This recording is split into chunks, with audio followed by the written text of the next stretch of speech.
नमस्कार। प्रांजल ज्ञान गंगा में आप सभी का स्वागत है। हम संक्षिप्त महाभारत का पाठ कर रहे हैं जिसमें कि भीष्म पर पाठ चल रहा है। कल हमने कथा में धृष्टद्युम्न और द्रोण का तथा भीमसेन और कलिंगों के युद्ध की कथा को पढ़ा था। आज हम धृष्टद्युम्न, अभिमन्यु और अर्जुन के पराक्रम की कथा को पढ़ेंगे।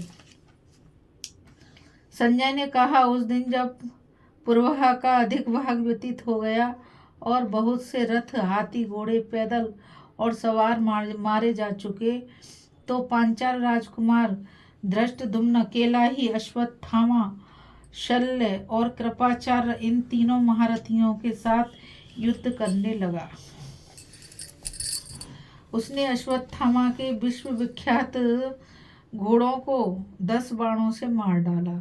वाहनों के मारे जाने पर अश्वत्थामा शल्य के रथ पर चढ़ गया और वहीं से धृष्टद्युम्न पर बाणों की वर्षा करने लगा। धृष्टद्युम्न को अश्वत्थामा के साथ भिड़े हुए देख सुभद्रानंदन अभिमन्यु भी तीखे बाणों की वर्षा करते हुए शीघ्र ही वहां आ पहुंचे। उन्होंने शल्य को 25, कृपाचार्य को 9 और अश्वत्थामा को 8 बाणों से बीध डाला।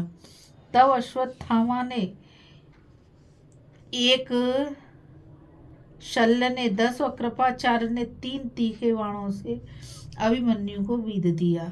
महाराज, इतने में ही आपका पोता कुमार लक्ष्मण अभिमन्यु को युद्ध करते देख उसका सामना करने को आ गया। फिर इन दोनों में युद्ध होने लगा। क्रोध में भरे हुए लक्ष्मण ने अभिमन्यु को अनेकों बाणों से बीध कर अद्भुत पराक्रम दिखाया। इससे अभिमन्यु को बड़ा क्रोध हुआ और उसने अपने हाथ की फुर्ती दिखाते हुए 50 बाणों से लक्ष्मण को बीध डाला।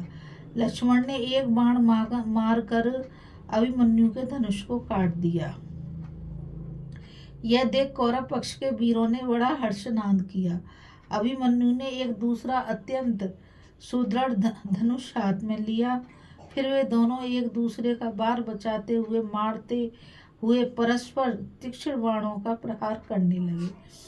तदंतर अपने महारथी पुत्र को अभिमन्यु के बाणों से पीड़ित देख दुर्योधन उसकी सहायता के लिए आ पहुंचा।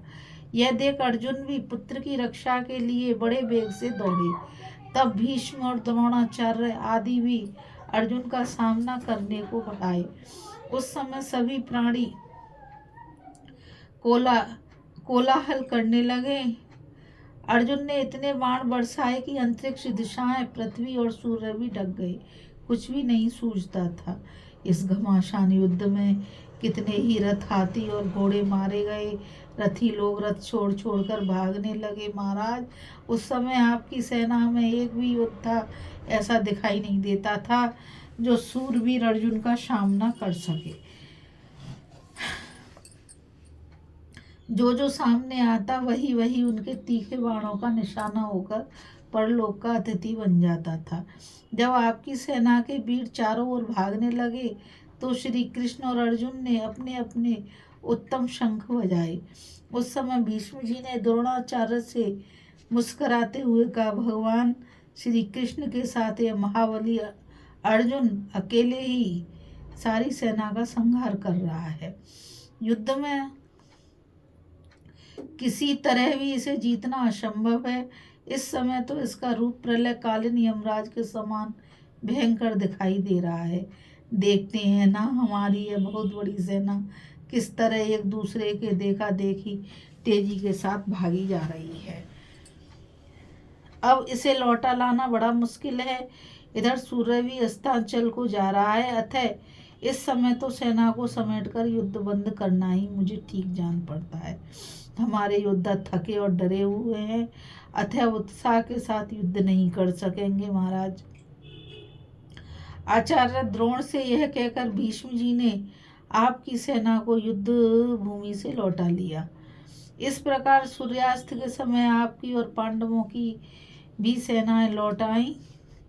इस कथा में बस इतना ही। अभी हम कथा में धृष्टद्युम्न, अभिमन्यु और अर्जुन के पराक्रम की कथा को पढ़ रहे थे। अब तीसरे दिन की युद्ध में दोनों सेनाओं की व्यूह रचना और घमासान युद्ध की कथा को पढ़ेंगे।